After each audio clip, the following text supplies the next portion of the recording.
Brandon Ayuk was one of the guys that talked, and he was asked about Danny Gray. Third round pick last year, had one catch the whole year. This is what Brandon Ayuk had to say about Danny Gray. He came in. You can tell he's been working on his body. He's been doing the right things while we've been gone, and just figuring the same thing for him, figuring out what he has to do, how he's supposed to do it, and continue to do that every single day. And so far through the spring, I think he's done that. So he's gotten a lot better. So just continue to, if he builds off that into this end of this OTAs and into our 40 days away and then into training camp, I think he'll be in a good spot to help this team when it's time to play football. So I like to hear that. Danny Gray had a rough learning curve. And, if you want to find positive Danny Gray tape, you got to go to the preseason. Why? Danny Gray is a quarterback fit type target. He would, I don't want to say one trick pony, but that's kind of what he was. He's a deep threat. He's a burner. He's a sprinter. He's a track athlete. That's what he is. He's not a nuanced route runner. I said that in all my breakdowns. If you're on our Patreon, you can go type Danny Gray and go watch some tape. Breakdowns of just Danny Gray at SMU. He was a Trey Lance pairing, right? It just made sense. We need somebody to take the top off for Trey and his arm. I'm not so sure that he could do that with Brock Purdy. Now, a lot of stuff to talk about here. And again, I wanted Danny Gray to be the kind of entry point into this conversation. You've heard people say Brock Purdy's a dink and dunk quarterback. Kurt Warner went on the Quarterback Collective, broke down some tape saying, no, he's not a dink and dunk quarterback. I don't really care about either of those conversations too much. I mean, there's numbers, there's film to back all those things up. For example, okay, here we go. Let's talk average depth of target. This is how many air yards down the field the ball goes on average. Okay. Jimmy Garoppolo had a 7.3 ADOT, average depth of target. That was 60th best last year in the NFL out of all quarterbacks. Not good. Brock Purdy had a 7.8. That's 50th, right? Not good. There's 32 teams. Trey Lance in his time last year. Now, again, you have to remember he played 5 quarters, 4 of which were in a monsoon. He had the same average depth of target, 7.8, as Brock Purdy did last year, tied for 50th. Now, for Trey Lance, you kind of have to go back and look at his 2021 numbers. In 2021, he had a 10.3, which was the second best or deepest, not best. I don't think best is the right term. Trey throws the ball deep. That's just what he does, right? Now, you could sit there and say, well, what's more efficient? That's a whole nother thing. And you do West Coast, Bill Walsh, whatever else. I'm saying for Danny Gray, if he is going to be successful, you got to throw the ball deeper. If you're going to have an average depth of target of 7 yards, 7-8 yards, that ain't going to do it. That's not where Danny Gray is going to be successful. Now, can he adapt his game? Can he become a jet sweep, a slant, end outbreaking routes? Sure, he can. But what makes Danny Gray is the 4.3 speed. The dude's just a blazer. So that's not Brock Purdy's game. It never has been. Now, somebody is sitting there saying, but Brock, 20-yard passes. Yeah, 20-yard passes are a demarcation line of deep passing, right? So like Pro Football Focus charts deep passing, and they classify that as yards that travel 20 or more air yards. And I think that's important. Now, if we look at these numbers, let's go through these quarterbacks. Why not? 20-plus yard throws. Brock was 11 of 27 this year, which is pretty damn good. 4 touchdowns, 1 interception, okay? 11%, 11.6% of his pass attempts were 20 or more yards downfield. So 11%. That's 36th in the NFL. You look at Jimmy Garoppolo, he's by far one of the lowest. He had a 9.1% of his pass attempts were 20 or more yards. That was 58th.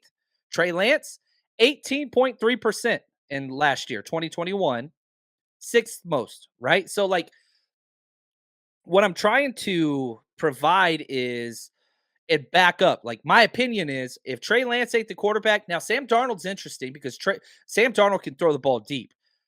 He does a lot on extending plays. He looks deep. That's one of the things he likes to do. I just don't see that with Brock Purdy. Am I saying Brock Purdy can't throw the ball far? No, that's not what I'm saying at all. I'm saying Brock Purdy doesn't like to. That's not his sweet spot. It's deeper than Jimmy Garoppolo, but Jimmy Garoppolo is like one of the worst deep throwing quarterbacks, or at least effective and least attempted deep ball passers, man, in NFL history. Like, it's that bad. Now, the flip side to this argument, okay, because I don't want this to be a pro Trey anything. This is a pro Trey and Danny Gray thing. Now, should that factor into your rostering of Danny Gray or what he's going to go through? I don't think so. I don't think it should. But I'm telling you right now, if you ask Danny Gray, who do you want to be quarterback? That dude is smashing Trey Lance's button. Period. Because it just suits his. It's a pairing, right? They go well together. Now, the flip side to this statistically is the average time to throw. This is my biggest concern. Like, yeah, I get the dink and dunk argument, whatever else, whatever. If I could have one thing for Trey Lance, it's to speed the hell up, get rid of the ball faster. That's one of the things that makes Garoppolo great, that makes Brock Purdy great, is the average time to throw on a drop back. Okay. So start with Trey Lance. He had a 3.37 seconds average time to throw on a drop back. It was the worst in the NFL in 2021. The worst. Dead last. Not good. That clock up here got to speed up. Now, when you're throwing the ball deep, sometimes you hold on to it longer, but I don't care. That is a red flag. Now, if you look at these are the quarterbacks right under Trey Lance in 2021. Jalen Hurts, Jameis Winston, Justin Fields, Lamar Jackson. What do those guys have in common? They like to run around a lot. Winston, not so much. But Fields, Lamar, and Jalen Hurts, yeah, you're getting those dual threat type quarterback guys. Now, Lance in 2022, small sample size, but the rain, I don't think affected his time to throw, or at least it shouldn't have. He had a 3.15, which is better than 3.37, but still eighth worst. Sam Darnold, terrible. He was even worse than Trey Lance was last year. 3.16, not good. Seventh worst.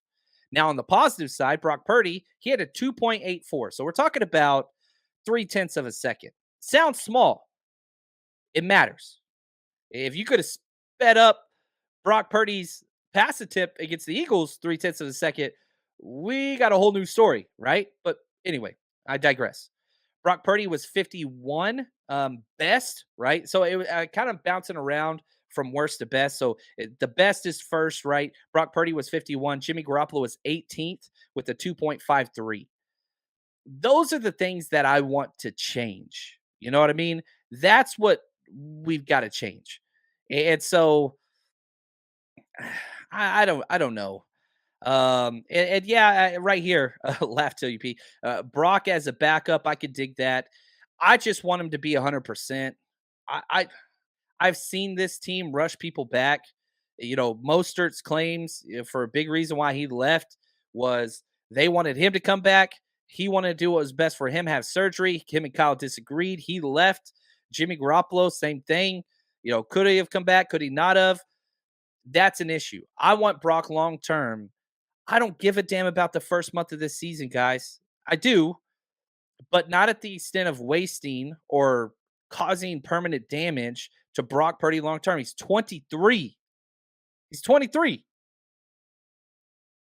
I care about him long term. You know what I mean? We need a 30-yard bomb every so often. Yeah, it makes a defense be honest, maybe even 40 plus. I like the highlights, but I'm telling you, as a former DC, if I knew I had a quarterback that could rocket launch it, it affected your blitz rate. It really did. Man, we could blitz, but we're gonna have single high. Gosh, they got a speedster on the outside. We could get burned. Man, we do that. If we go cover one or cover zero here, and you're talking to the headset, and they're like, hey, if you're gonna do that, you got to rotate that safety over to number 81 or whomever the burner is, because you do not want to, give up that huge explosive play. The Niners have been so great at stopping it defensively. We haven't really had it offensively. Most of the big plays are, Debo breaking two tackles and going on a tear, Kittle breaking a few tackles, going on a tear, Christian McCaffrey, making people miss in space, IQ things like that. We don't have the over the top game. We haven't. It just hasn't been a part of it. And I think that's a big reason why the Niners traded up for Trey. And so again, we started this conversation with Danny Gray. Look at Tara. I like this right here. He says Michael Irvin. Oh, I hate Michael Irvin. Said years ago, wide receivers with pure top end speed are not always the best route runners. It's usually the start and stoppers who get in and out of breaks quickly. Yeah, 100%.